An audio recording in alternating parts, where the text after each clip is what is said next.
Is flip learning dead? This week, Peter Picone, a friend and a fellow flipper from way back, posed this question of me, and there's been others who have been talking about this in the online blogosphere, and I want to address that in this episode of the Reach Every Student podcast with me, your host, John Bergman.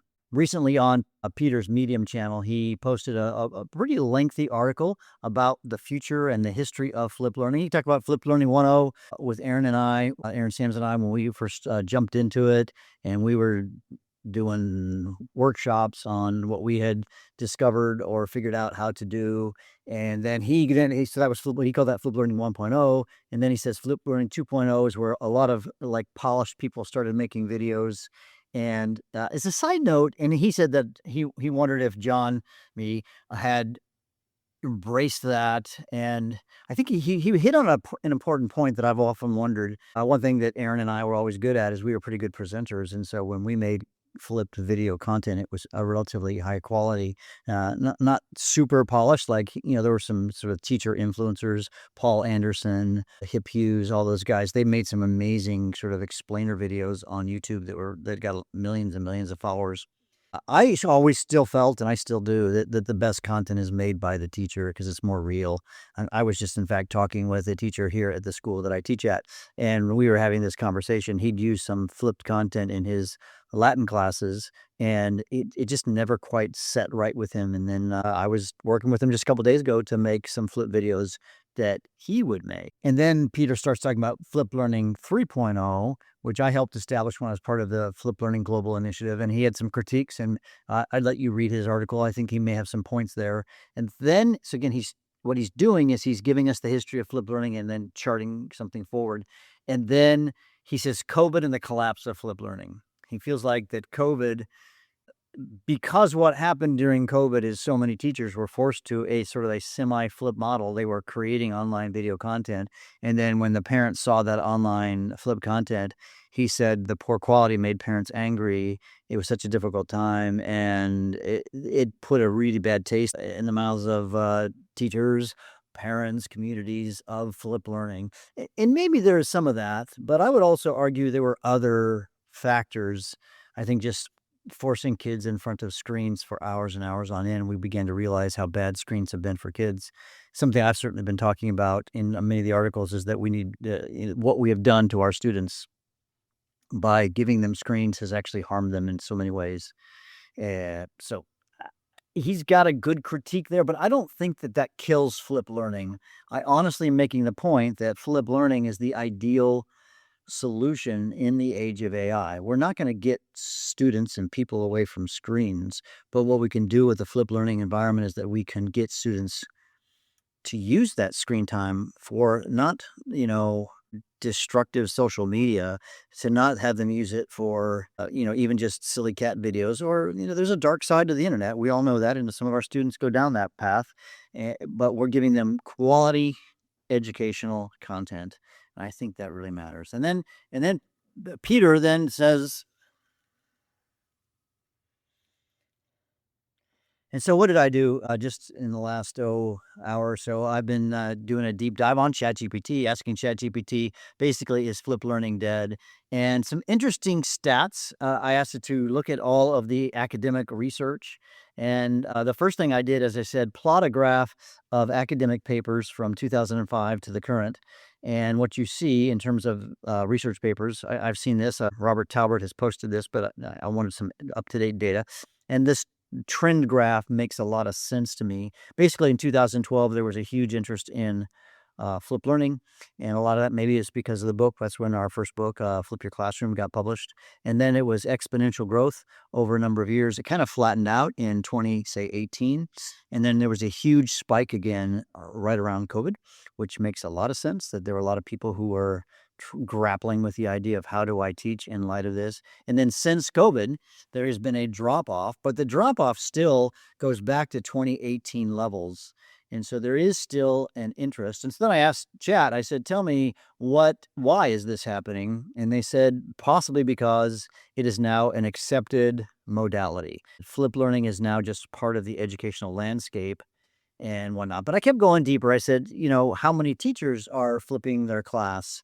And it said, well, it's hard to answer that question, but you don't see lots of instances where you have full schools flipped. It's very rare.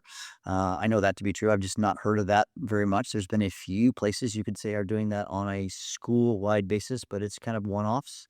But it did say that the percentage of teachers who are using flipped learning, and it broke them into two groups, and I think this is fair. They said if you're trying at least once, they say that in 2019 there's 30%, and you were up to like 65% in 2020 and 2021. COVID, that makes sense, right? And then there's been a drop off again, but it's still, we tried it at least once. We're down to 40% here in 2024 is the latest data. And then if we look at those who regularly use flip learning, it was 10%, they're saying, in 2019, up to a maximum of 40% in 2020, 21, and then back now down to about 20%. I'm not sure I believe that number. 20% seems high. And maybe this the definition of regular use. Is it your primary teaching methodology, or if it's just something that you do, once a quarter and that's regular use? I don't know. I still wanna make this contention, so Peter and I, we basically had a spirited dialogue from this last weekend, and we were talking about it, and, I think flipped learning has come to a place where it's got a level of maturity, and a lot of people are using it. I still think that a lot of people think they're flipping their class because they have just sent homework as a video. Though there are elements of that, there are so much more. Can I say this enough? It's so important to learn how to flip your class well, especially in the age of AI. I'm talking about AI in a minute. And and I have a course. Go take my course. Peter, by the way, you can have my course for free if you're listening to this. And take my course on the best practices, what we know about the best practices of flipped learning. So now, let's go back to Peter's article, his Medium article. He then talks about the launch of ChatGPT, and he says, the dinosaur in the tar pit. I love this. Peter says, from where I sit, the movement feels dead. And he says, if you have doubts, look around. The Flip Learning Teachers Facebook barely stirs aside from the occasional video from co-founder John Bergman. That's, of course, me, and a few posts he has shared himself. Otherwise, there's nothing, not even admin chips in. He's actually right. That Facebook group has kind of stopped interacting. So his big idea, though, is he says we need to move to a new version of Flip Learning, and he's going to call it Flip Learning 5.0. And we need to go way beyond, there's no such as 4.0. And I think he is more right than wrong. And his big idea, all right, I think, and this is a good idea, is instead of assigning a video or a reading as the pre-work, he says students should just learn. It's no longer, quote unquote, students to no longer rely on videos, readings, and podcasts. Instead, they go straight to the bot, asking it to teach them the content their teacher assigns in whatever format or pace works best for them. And I think that's a great idea. I think that for some students, that if they want to learn via asking ChatGPT or whatever AI tool they're using, that I think that is going to be a good technique. But let me hear this carefully. Sometimes students don't know what to ask, and if they don't, then it might misteach them. I still think there's this personality that we still need that teacher input. So my school has purchased a tool. For what it's worth, there's lots of tools like this, but I become a fan of it. It's flintk12.com, flintk12.com. And my students, I can set up an activity, and I can say, teach students about this based upon that. You can go too deep. Does this make sense? So, for example, I teach high school geology, rocks and earthquakes and volcanoes, stuff like that. And if I was to ask ChatGPT to teach them things about volcanoes, what I fear is it's going to take them too deep. This may sound weird because PhD level stuff is out there, and I want them to learn it at the level that is appropriate for 11th graders. So in my prompts for my students, I can say, train yourself based upon this chapter from this textbook, which is at their level. But then have a caveat: if they want to take it deeper, more power to them. I want that.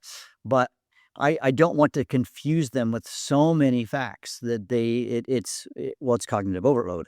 I'm trying to limit their cognitive overload so that they can get it at the level that is appropriate for the vast majority of them. I mean, the beauty of AI is it can take that student who's like, this is his jam, this is her jam, that's what they want to do. Then they can go deeper and deeper and deeper, and they could learn so much about it. So yes, the at-home piece could be done with AI, but I guess I'm still cautious on that, is that I'm not sure that's going to be for every student. See, a self-directed student, it's going to work for, but a lot of students are not as self-directed as they could be.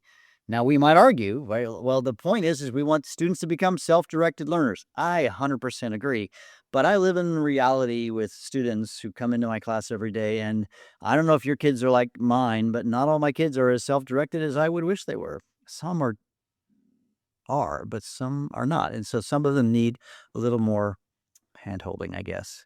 And then he then keeps going, and then he's got, he's got 5 things, I think. AI-generated checks for understanding, so when they come back to class, and AI is gonna generate, multiple choice short answer questions, feedback is immediate. I think that's a brilliant idea. That's brilliant. So Peter, hats off to you. I've actually done some of this in my class. The students have questions that I've actually had AI build for them based upon the learning goals and expectations of that lesson, and it's worked quite well, even though the AI isn't generating them in real time. The AI generated it. I sat at my computer and I had the AI generate these questions based on these things, and then I have them do checks for understandings. And again, one thing I said in the previous podcasts about this, what I'm actually finding even better than a check for understanding, a way to check for understanding is to have them query the AI. So I do this at the beginning of every class as a bell ringer, I guess you could say.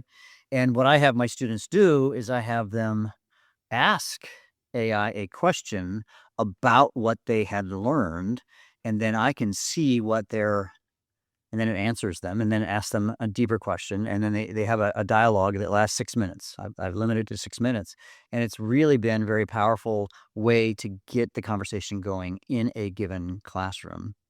And then, number 3, he says AI-shaped classroom activities. He says teachers use AI to create in-class experiences that fulfill what Bergman and Sam's envisioned maybe 20 years ago. Not direct instruction, but role plays, simulations, projects. Absolutely.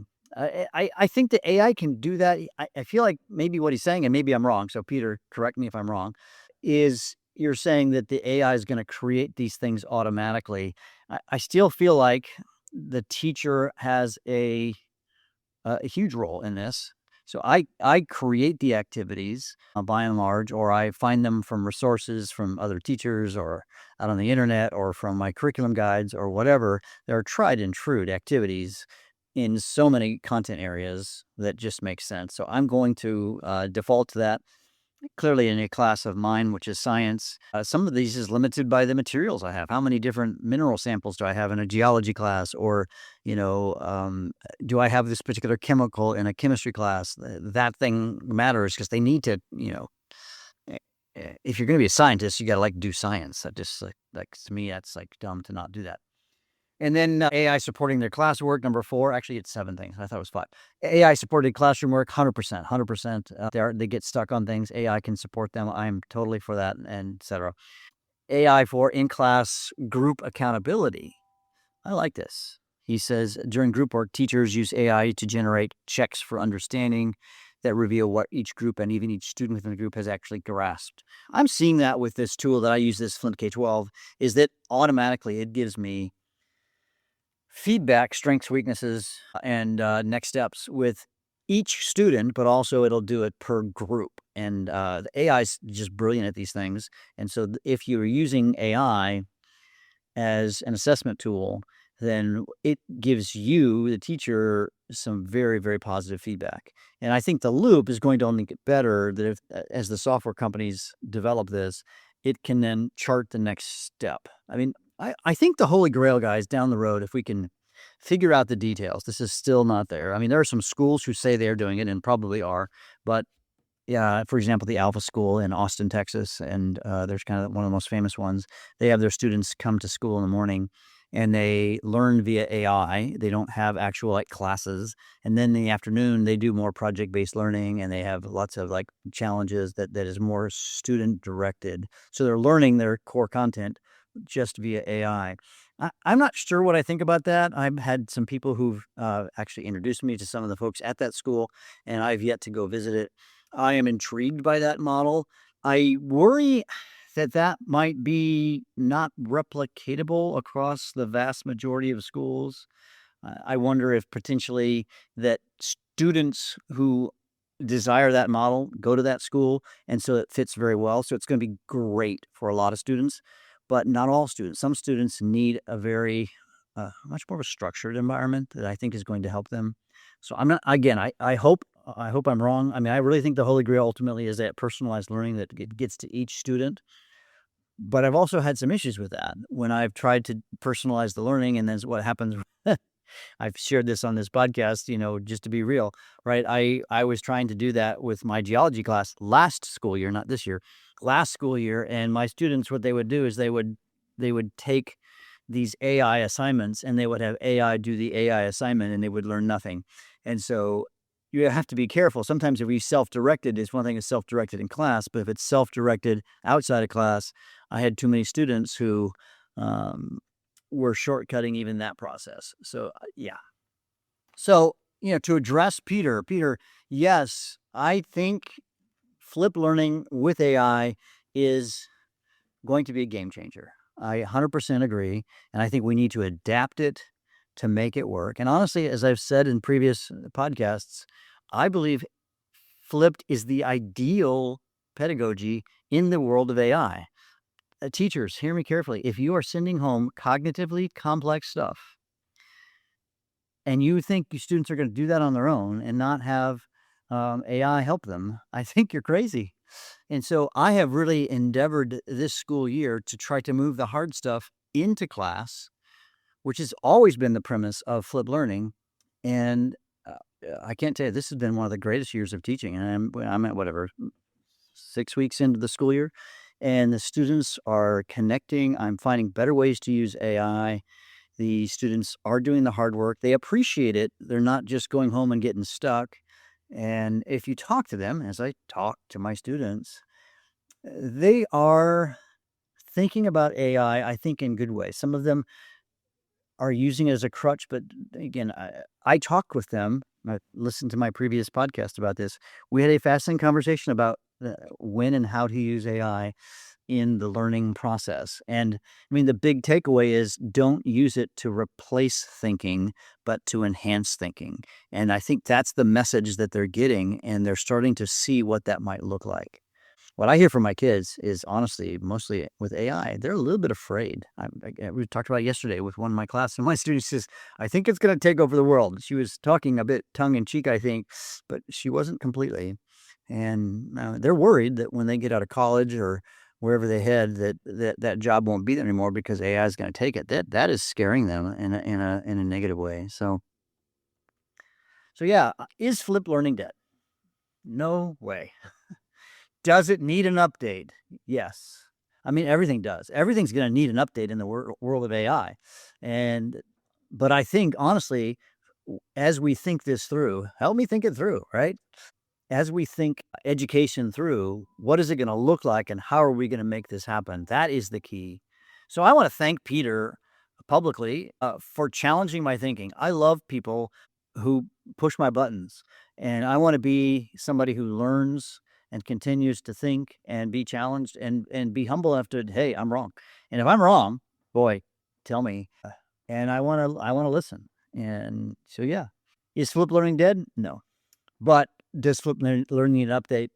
Like I said, absolutely. Hey, thanks for listening, and I encourage you to your teachers. Most of you are teachers. Reach every student. Each student matters. Their humanness matters, and whatever we do, we need to make sure that we make sure that the classrooms are humanized, if you will. The fear of AI is it could be dehumanizing, and I'm pro-human. I want humans to thrive. I want particularly my students to thrive. I want your students to thrive because that's what's going to make a strong society and a great world to pass on to our kids and, well, in my case, my grandkids. Yeah, this is John Bergman. Go out and reach every student.